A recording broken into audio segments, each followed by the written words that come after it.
Howdy friends and family, thank you so much for joining me. This is day 27 in the series I'm doing called It Is Well.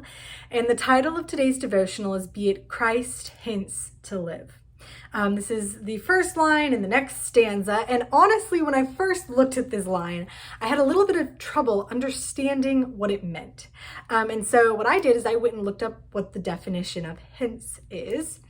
And I found that the definition is because of a preceding fact or from this source or origin.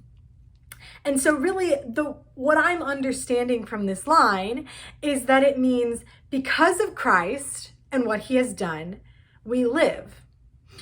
And so really it's kind of seeing this idea of having Christ is the equivalent of having life. Now we see this idea of new life in Romans 6 verses 1 through 14. And in this portion of his letter, Paul is really answering the question of, should we sin to make God look better? Because when we sin, God is gracious and forgives us. And so he was saying, well, if us sinning shows off God's grace, should we sin to show off God's grace? And the answer he comes to is that no, we shouldn't. And this whole section is explaining why we shouldn't, which is where we see this concept of new life. Verse 8 in Romans chapter 6 says, "Now if we have died with Christ, we believe that we also live with him." And so this is really a summation of what he is saying about this new life, that we are united with Christ in his death through baptism, and then we are also united in his life.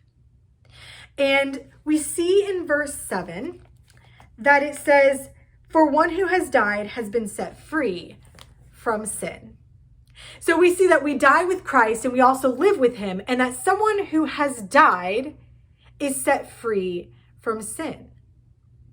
So if we have died with Christ, then we are set free from sin, and then we are brought to new life with Christ. And so he really sums up his conclusion in verses 13 through 14, which says, "Do not present your members to sin as instruments for unrighteousness, but present yourselves to God as those who have been brought from death to life, and your members to God as instruments for righteousness. For sin will have no dominion over you, since you are not under law, but under grace."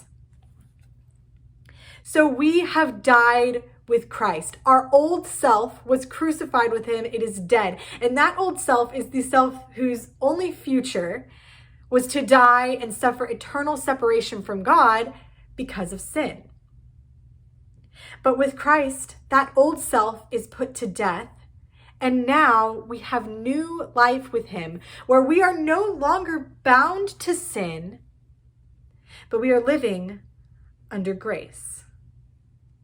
So Paul is saying, should we sin to make God look better? No, because we have been set free from sin. So we should not return to our old selves, to our old way of life. Now that we have new life, we should not return to our old life.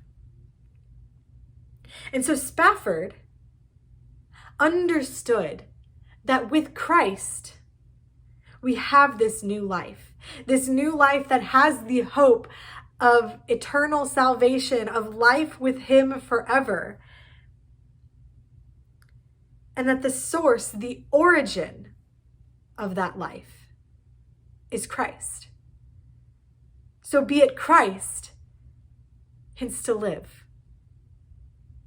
Because of Christ and what he has done for us, we now have this new life set free from sin. Because without Christ, our old self would not have been put to death. And our new self, our new life would not have ever happened. And so I encourage you this week, don't try to return to that old sin, that old way of life. Live with your new life following Christ, presenting yourself to God as an instrument of righteousness. And if you want to learn more, I do suggest going and reading all of Romans 6, because Paul goes more in depth than we can look at into this question of should we sin to make God look better. And then the second half of the chapter is all about should we sin because we no longer are bound by the law. It's really a great chapter talking about why we can live in this new life, why we should choose to live walking in this new life, this new way of life that God has given us. If you're memorizing Romans 5:10, this is your reminder to do that. Thank you so much for joining me, and I will see you guys next time.